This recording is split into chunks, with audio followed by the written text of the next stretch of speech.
Olá, eu sou Eduardo Mangione e esse é Oxigenando Ideias para a Saúde. Estamos no mês de março, mês das mulheres, e vocês sabiam que no Brasil as mulheres são a maioria na força de trabalho no mercado da saúde, mas menos de 20% das posições de CEO são ocupadas por mulheres? A pergunta que fica é por que existe essa distância? E para entender um pouco melhor, a gente vai conversar com quem já chegou lá. A nossa convidada de hoje assumiu a presidência do Grupo Sabin em 2014 e liderou um processo que quintuplicou o faturamento da empresa, consolidando o grupo como um dos principais players da medicina diagnóstica do país. Lídia Abdala, é um prazer recebê-la aqui no Oxigenando Ideias para a Saúde. Obrigada, Edu, obrigada pela oportunidade, um grande prazer estar aqui com vocês também. Que maravilha. Como você sabe, a gente está no mês das mulheres, mês de março, um mês super importante. Então, para a gente é muito bacana ter essa oportunidade de entrevistar uma CEO, né, uma liderança feminina do grau, né, que você tem hoje. E vamos começar falando um pouco de carreira. Você entrou na Sabin como trainee, super jovem, né? E em algum momento você já se enxergava como uma futura líder dessa organização? Ou isso foi acontecendo ao longo do caminho? Foi uma construção? Bem, eu entrei no Sabin em 99, né? Era recém-formada, tinha acabado de chegar em Brasília, no Distrito Federal, e sou farmacêutica bioquímica de formação. Ao longo do meu curso de farmácia, o curso de farmácia é um curso muito amplo. E no segundo ano de faculdade, eu já fui vendo que eu queria trabalhar com medicina laboratorial. Então, fiz minha especialização em análises clínicas exatamente por isso. Mas o curso de farmácia, né, dá possibilidades de você trabalhar desde drogaria, manipulação, farmácia hospitalar, inúmeras atividades, bem amplo. E eu cheguei em Brasília, não conhecia ninguém, era recém-formada, então eu cheguei a trabalhar com farmácia hospitalar, manipulação e logo procurando oportunidades em análises clínicas, e foi assim que eu cheguei no Sabin e entrei ali, né, no segundo semestre de 99. E ali eu fiz toda a minha carreira, mas entrei atuando na área técnica, né, como farmacêutica bioquímica. E sempre tive não sei se é aptidão, se é dom, acho que é da minha personalidade, afinidade, de gostar de pessoas e de gostar de liderar, né? Não era esse o termo quando eu era criança, adolescente, mas eu sempre gostei, né? Lá em Minas a gente falava tomar conta das coisas, né? Ajudava minha mãe, ajudava meu pai, né? E isso é um pouco da aptidão para liderança. Sempre fui uma pessoa de personalidade curiosa, de gostar de aprender de coisas diferentes, e isso fez muita diferença na minha carreira, de trazer conhecimentos novos para minha carreira. Então, quando você pergunta assim, houve um planejamento, eu fui planejando a minha jornada, a minha trajetória profissional, planejando eu não digo, mas eu tinha objetivos, que era o objetivo de aprender cada vez mais e de sim crescer como profissional. E isso foi me dando, né, a carreira que eu fui construindo, buscando conhecimentos que eu não tive no meu curso de formação. Então, comecei a também atuar não só nas áreas técnicas, mas nas áreas administrativas da empresa. O Sabin era uma empresa pequena, e isso fez toda a diferença, porque como uma empresa pequena, as fundadoras, doutora Janete e doutora Sandra, dividiam a direção do laboratório. Uma era diretora técnica, a outra diretora administrativa. E aí tinha aquela coisa de empresa que é empresa menor, né? Mas um ajuda aqui, o outro ajuda ali numa outra área. E isso foi muito importante para mim, porque assim eu fui aprendendo áreas diferentes da minha.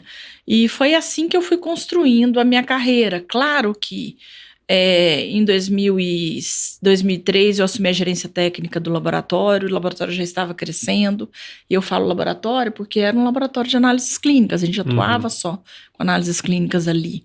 Bem técnico, né? Bem técnico. Em 2007 a gente já tinha crescido bastante em Brasília, atuávamos só em Brasília.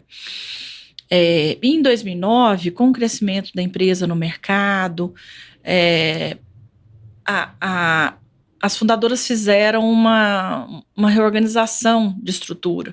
Criaram superintendências até para já ir formando uma estrutura mais robusta, organizacional. Né? Ali eu assumi a superintendência técnica, que tinha na minha área, nessa superintendência, não só a parte técnica, o núcleo técnico operacional, as áreas de coleta das unidades de atendimento, a parte de supply chain, né? E também tecnologia veio para minha área. Por quê? Porque em 2009, tecnologia impactava diretamente ali, né, do atendimento do cliente da coleta no núcleo técnico operacional, aquela questão toda de liberação de resultado disponibilizado via internet. Imagina hoje. Para o médico. Eu Já digo assim, que lá, né? exatamente, eu falo assim, quando 2009, né, tecnologia veio para minha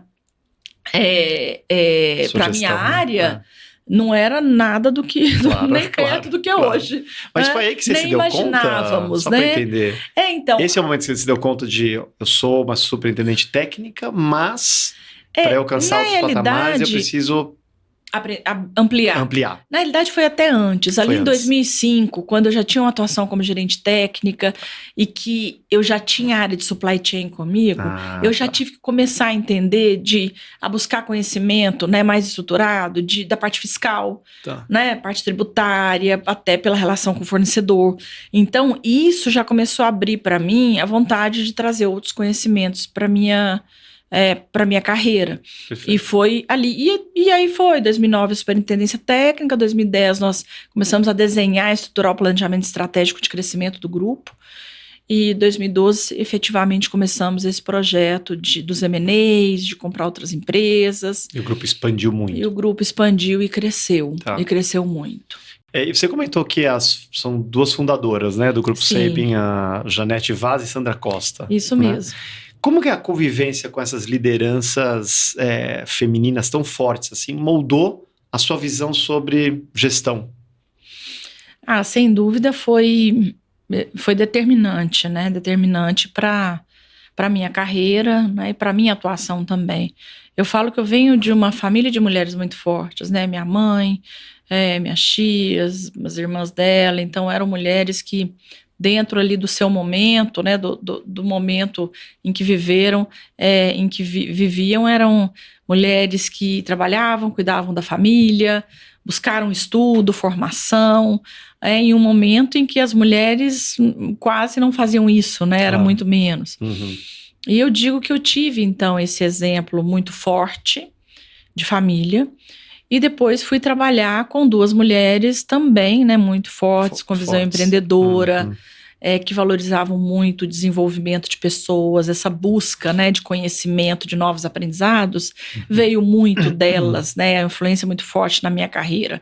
Claro que eu gostava, como eu disse, eu sou uma pessoa curiosa, mas elas sempre motivaram, incentivaram muito, não só eu, todos os profissionais, a buscarem conhecimento. E mulheres, né, com suas famílias, com filhos, então eu vi aquilo e eu digo que nada é mais forte do que o exemplo, né, por mais que a gente fale, que a gente compartilhe, o exemplo, ele arrasta mesmo e ele mostra que é possível, né, que é possível, então ali eu via elas, né, fazendo gestão de tudo, da família, dos filhos, da vida pessoal, em posições enormes, com responsabilidade, né, empreender no Brasil não é fácil, não é fácil, não é simples, né, e isso para mim, sem dúvida alguma, foi um exemplo muito forte, uma força, uma motivação muito grande. Legal. Que bacana.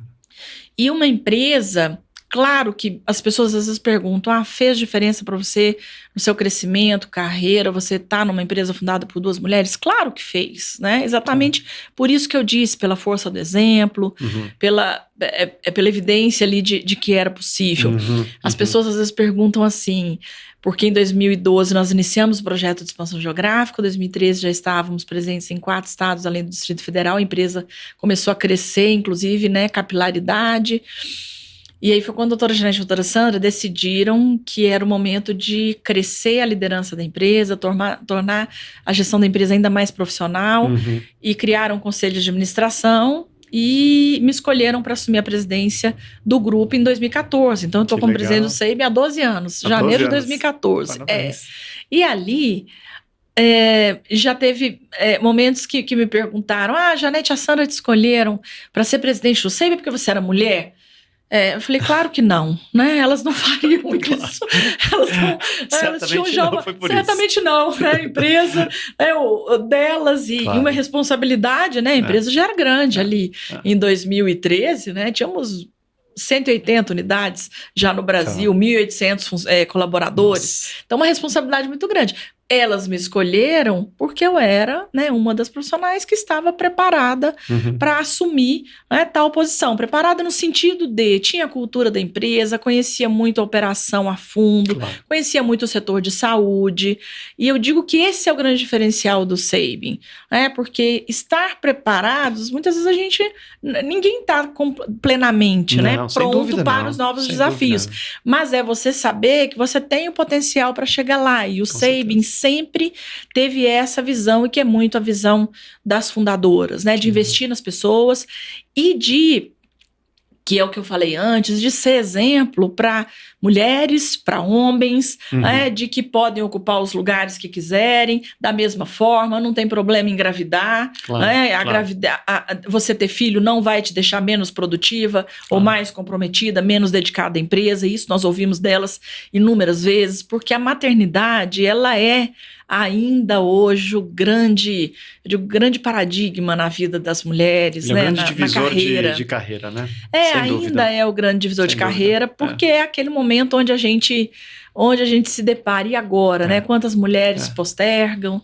né? Porque estão em algum momento importante de promoção de carreira, de projetos. Muitas rejeitam promoções. Exatamente. Né? Pegar mais responsabilidade agora. Muitas acham que eu não vou dar conta. Né? Muitas acham que muitas acham, inclusive, que serão preteridas em alguma promoção, então adiam a maternidade, e muitas vezes adiam muito, depois chega no momento que aí não dá mais tempo, ou então eu me arrependo de ter adiado. Então, isso na vida da mulher, da profissional, eu digo que ainda é um grande peso. E eu digo que esse é um grande diferencial do Sabin, né? Porque a gente, de novo, o exemplo que eu citei das fundadoras, né? Criando família, filhos e cuidando de tudo, trouxe para mim também esse estímulo. E eu sou um exemplo para tantas outras mulheres. E eu estou dizendo elas, mas no Sabin nós temos 77% de mulheres no quadro e 74% de liderança feminina. Né? Porque quando você vai para o setor de saúde... O setor de saúde tem entre 60%, 70%, até 80% de mulheres na força de trabalho. O problema é quando você vai para a liderança, é 25%, 30%, Exato. e quando você chega na alta liderança, menos ainda, muitas vezes. Né? Isso mesmo. Reflete. E que é isso, né? Um dos grandes obstáculos ainda é essa dúvida aí com relação à maternidade. E eu digo que no Sabin, esse a gente entende que... E a gente fala isso, as mulheres, eu falo, a mulher quando ela tem filho, aí ela vai trabalhar muito mais, ela vai ter muito mais garra, ela tem, né? A gente tem aquilo... Tem um maior propósito ainda maior, certo? Um propósito ainda maior de ser referência, de ser exemplo, né? Para os nossos filhos. Eu digo que é um gás a mais. Exatamente. Infelizmente, muitas empresas olham como, perder produtividade... comprometer, né, as entregas, e não é assim que acontece. E só para te manter nesse assunto, né, de maneira geral, você acha que as mulheres ainda precisam provar mais para serem vistas como líderes estratégicas, principalmente olhando grandes organizações? Ou você acha que já é um passo que já foi dado? Eu acho que é um passo que foi dado, mas sim, ainda as mulheres têm que buscar muito mais e mostrar muito mais do que os homens. Sim. E aí, muitas vezes, as pessoas acham, quando a gente fala isso, que isso não é só da organização, né? Isso não é só da empresa, só dos líderes, né? Que na grande maioria das empresas são homens brancos que estão, né, ainda decidindo, escolhendo, promovendo, isso é fato. Mas muitas vezes isso vem de nós mulheres também, né? E uma coisa que eu digo sempre é a importância da gente, enquanto mulher, né, se autoconhecer, saber o que é aquilo que nos motiva, o que é aquilo que tira a nossa energia, o que é aquilo que nos enfraquece, porque com autoconhecimento a gente vai trabalhar a autoestima, porque este é o ponto. Né? Eu falo, os homens, eles já nascem com autoestima elevada. Os homens, eles nem sabem o que é baixa autoestima. Né? Se pudesse enlatar a autoestima dos homens, a gente teria um produtaço. A grande maioria deles nem sabe o que é baixa autoestima. autoestima. E a mulher, ela tá o tempo todo com essa sensação, será que eu vou conseguir? Mas será que esse desafio eu dou conta? Será que eu consigo entregar esse projeto? O homem, ele não pensa isso. Quando ele recebe um desafio, um projeto, ele pega e fala, ele pode não saber nem por onde ele vai começar, mas ele pega e fala, pode deixar, vou entregar, qual o prazo, cronograma, tal. E isso é autoestima, e eu acho que muitas vezes, porque muitas vezes também a gente coloca a responsabilidade na empresa, no líder que está ali, que é um homem. E muitas vezes a responsabilidade também é nossa, no sentido de a gente tomar a decisão de que a gente vai ocupar o nosso espaço. E Lígia, eu queria aproveitar, mudar um pouquinho sua marcha aqui para falar um pouco da experiência que você teve nesses últimos 12 anos como CEO, na frente aí do Grupo Sabin. E eu assumi a presidência do grupo com um desafio, que era o de seguir crescendo geograficamente, mas também diversificando o negócio, porque ali já tinha uma mudança importante no perfil do consumidor, no perfil do cliente, que já acontecia muito em Rio, São Paulo, o modelo do cliente querer fazer todos os exames no mesmo lugar, querer fazer imagem, análises clínicas também no mesmo local. Brasília ainda menos, mas a gente já percebia que existia essa demanda e essa oportunidade de trazer novos serviços para o grupo. Diversificar o negócio é sempre um grande desafio, porque traz variáveis diferentes, mais complexas. E hoje são 14 estados que a gente está presente, mais o Distrito Federal, 78 cidades no Brasil. Quantos colaboradores? 363 unidades de atendimento ao cliente, 7.400 colaboradores. 7.400 com 363 unidades. Com 363 unidades, todas elas com análises clínicas. Aí nós temos mais de 30 unidades dessas que têm imunização, quase 20 que são unidades completas, com diagnóstico por imagem, além dos centros de check-up executivo também.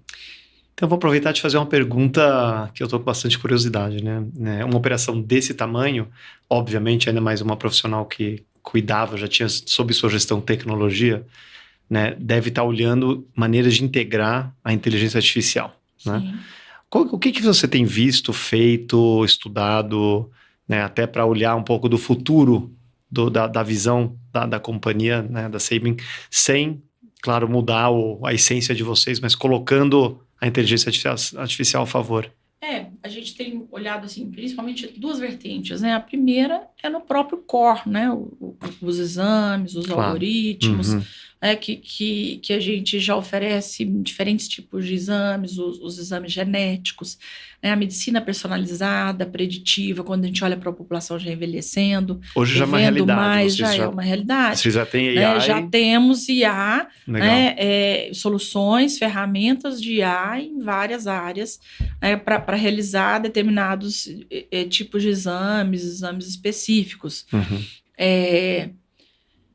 Os exames de imagem, Então, assim, muitas das máquinas já, equipamentos de ressonância, tomografia, que já vem com essa solução, com essa ferramenta de IA embarcada, que fez muita diferença, tanto para reduzir o tempo de realização do exame, do paciente, com a melhoria cada vez maior das definições das imagens, e com isso conseguindo detectar lesões cada vez menores, com diagnósticos de fato mais precoces, Mais acurados e mais precoces. Acurados e mais precoces, Então, no nosso core, claro que a inteligência artificial já está aí. Tem muita coisa em estudo, a gente também, que esse é um grande desafio para a gente enquanto gestor, enquanto líder, que é o quanto eu aloco também, não só de investimento financeiro, mas de energia do time. Claro. Nessas novas tecnologias. Então é importante equilibrar isso também, porque muitas vezes vem a onda e os hypes, Exato. Tem com uma força enorme, exato. Tem que tomar cuidado. Mas no nosso segmento, e sobretudo dentro do Sabin, já é uma realidade. E aí as áreas de back-office, os chatbots, toda a área de atendimento. Nós inauguramos uma unidade digital, a primeira unidade de laboratório do Brasil, 100% digital. 100% digital? 100% digital, nós inauguramos agora em outubro, em Brasília, um projeto piloto. Que interessante. E que é uma unidade onde o cliente, ele faz tudo antes, o pré-cadastro, ele entra no nosso site, ele faz ali todo o pré-cadastro dele, pré-agendamento, já ali com autorização de convênio, se for o caso, ou particular ele já paga, ele recebe já um QR Code ou com os dados dele, ele chega na nossa cidade, é uma unidade que tem totens de autoatendimento. Não tem um atendimento não tem convencional. Não tem ninguém. Tem os profissionais que coletam o exame. A coleta ainda não é por robô. Muita gente pergunta isso. Já tem robôs aí, né? Sendo testados para esse procedimento. O nosso ainda não é. Mas o autoatendimento ali, o cliente chega no totem, ali ele coloca os dados dele, ele mesmo recebe ali o protocolo dele, se ele quiser imprimir, e a etiqueta para coleta de sangue, né? E aí ali ele coloca o nome dele, ele escolhe as nossas cabines de coleta, né? Tem um som ambiente, então ele escolhe a música, tem uma playlist ali para ele escolher a música enquanto ele realiza o procedimento, se ele quiser, e ali ele já é chamado para realizar o procedimento. Então, assim, o tempo médio de atendimento, do momento que ele chega na unidade até sair com o procedimento realizado, é entre 8 e 10 minutos. Nossa, então é muito rápido. Se a gente compara isso com a unidade física hoje... tem unidade física que às vezes demora 40 minutos, 1 hora, né? Dependendo do tempo, esperar ali a autorização, muitas vezes, do convênio. Ou seja, a experiência de realmente realizar um exame. Deixar exame... todos os dados ali, fazer o cadastro completo, né? Enfim, toda que interessante. A questão de atendimento. Então... Isso já é uma realidade, né? E o nosso projeto, muitas pessoas têm perguntado, vocês vão expandir esse modelo de unidade digital para outras regiões? Vamos expandir. Que legal. Montaremos unidade 100% digital, como nós fizemos esse projeto piloto em Brasília? Talvez não, ainda estamos em estudo, mas a tendência é que a gente tenha este modelo de unidades híbridas, onde eu vou ter esse atendimento, esse autoatendimento, totalmente digital para aquele cliente que quer, e também tendo o atendimento físico ali, presencial. Essa deve ser a nossa tendência, né? Eu acho uma visão muito boa. Se a gente pensar em tudo, né? Todo mundo achou que a compra ia ser 100% online, né? Tudo ia ser 100% na internet. A gente vê hoje em dia que o híbrido, né?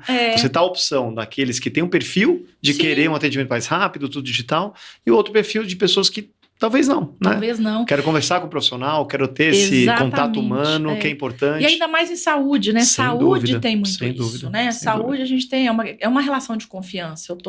Eu tô trazendo para o serviço e deixando ali o que a gente tem de mais sagrado, que é a nossa saúde. Claro. E o que sinalizou para a gente isso nos últimos anos foi a própria pandemia. Na pandemia, a gente fechou as unidades, né? Tivemos que direcionar atendimento, drive-thru, domiciliar, todo mundo apostava, né, que ali já ia digitalizar, as pessoas já não iam querer mais unidade física, esperar. E foi uma coisa impressionante, que conforme a pandemia ali, né, foi arrefecendo, os diferentes momentos ali, quando a gente voltou a abrir, né, as unidades, aquela questão do isolamento foi reduzindo um pouco, flexibilizando.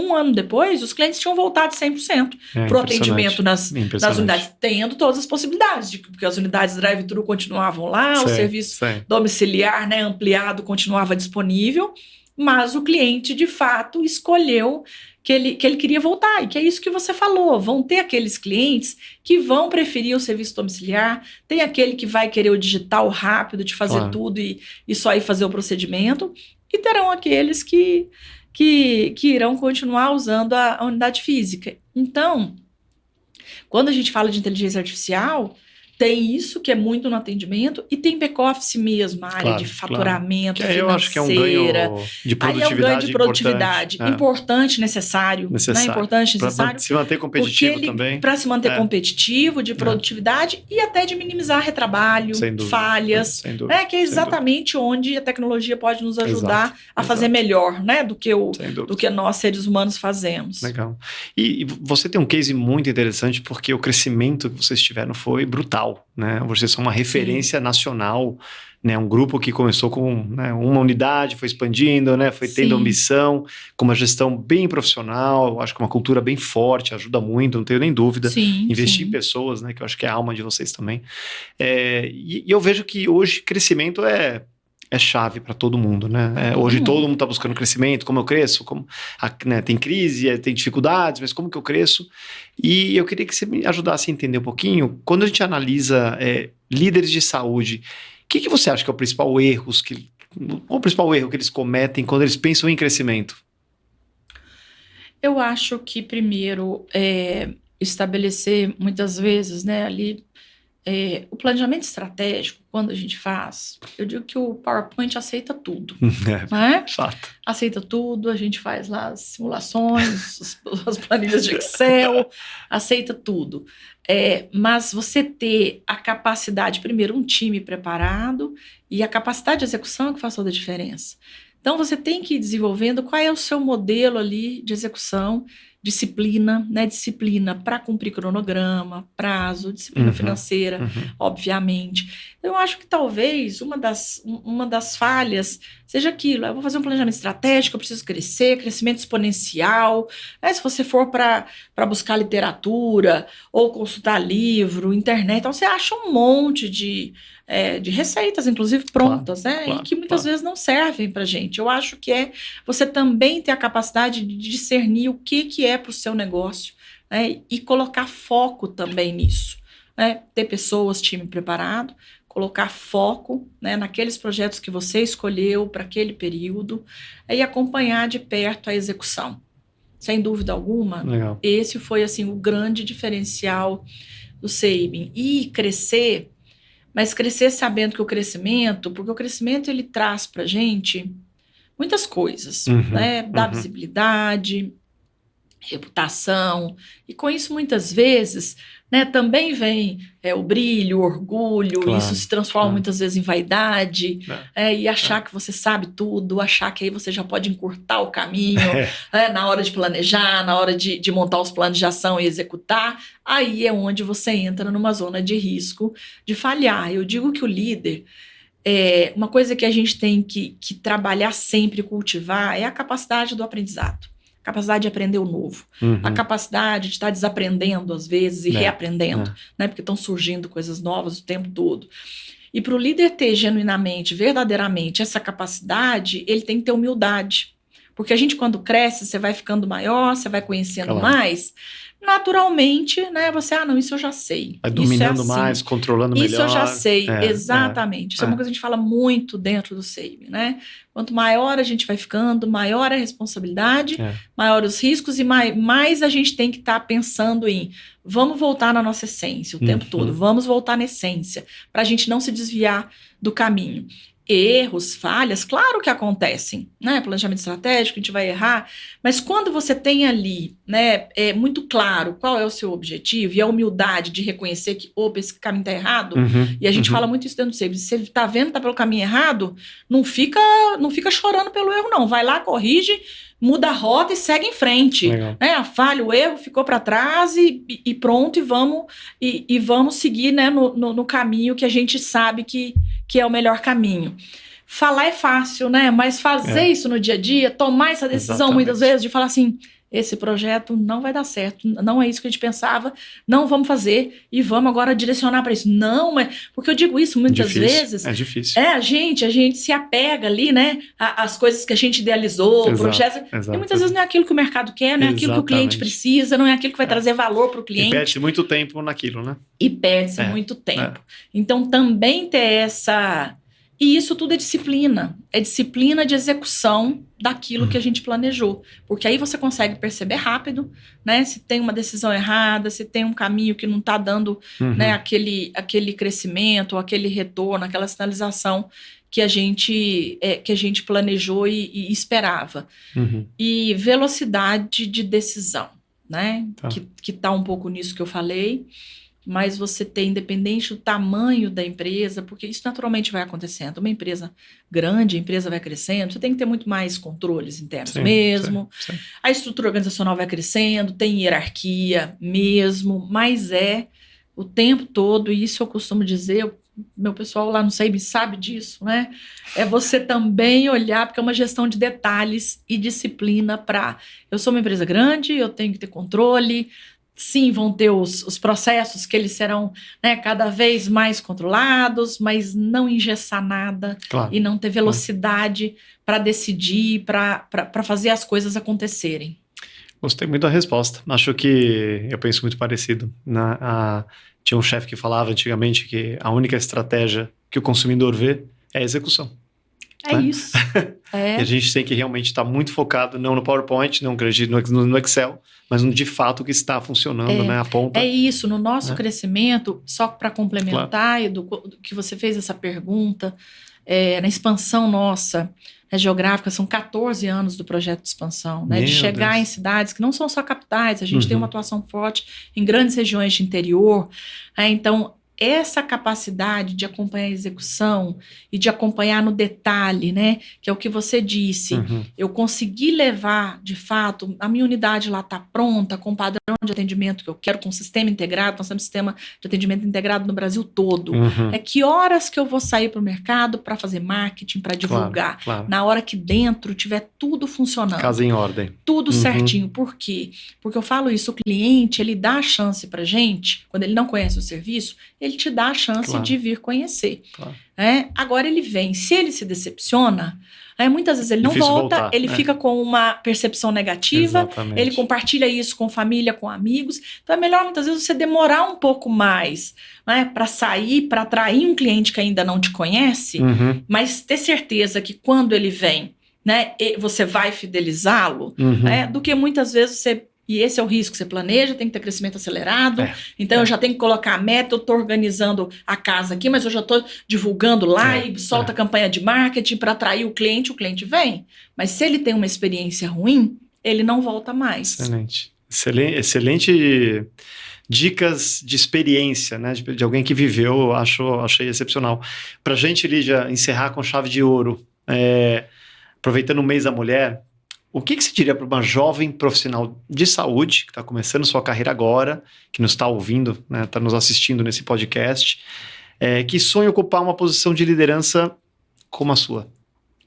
Bem, eu acho que a dica, que eu penso e que eu acho que é importante, e que eu até já citei. Primeiro, se autoconhecer, o que é aquilo que eu gosto de fazer, o que é aquilo que me traz satisfação, bem-estar, porque não adianta a gente fazer aquilo que a gente não gosta, e não é utopia, a gente tem que fazer aquilo que a gente gosta, até porque ao longo da caminhada nós vamos fazer escolhas, e para eu olhar para trás e falar se as escolhas valeram a pena, eu tenho que gostar daquilo que eu estou fazendo, tem que me trazer realização profissional. Então é você buscar o seu autoconhecimento, para você saber o que é aquilo que eu gosto, qual o caminho que eu quero seguir, e nada complexo nem complicado, isso vai acontecendo ao longo da jornada, isso vai acontecendo ao longo da caminhada, mas o autoconhecimento é fundamental, até porque ele traz aquilo que eu disse, que eu já citei também, que é a autoestima, e claro, buscar conhecimento constante, seguir estudando, porque a gente vive num setor que tem atualização constante, tecnologia, evolução constante. Então, sim, buscar tá sempre estudando, atualizando novos conhecimentos, mas saber que você tem capacidade de atuar, de entrar em qualquer área que os homens ocupem, a gente tem a mesma capacidade, a mesma condição de atuar. E isso é autoestima, então é fundamental que as mulheres tenham, além de toda essa disciplina para estudar, para trazer esses conhecimentos novos, também para ir fazendo as escolhas, de forma mais leve, eu digo isso muito, a gente não tem, muitas vezes a gente carrega culpas, e a gente não tem que ter culpa, a gente faz escolhas. E escolha significa... Porque os homens fazem escolhas também o tempo todo.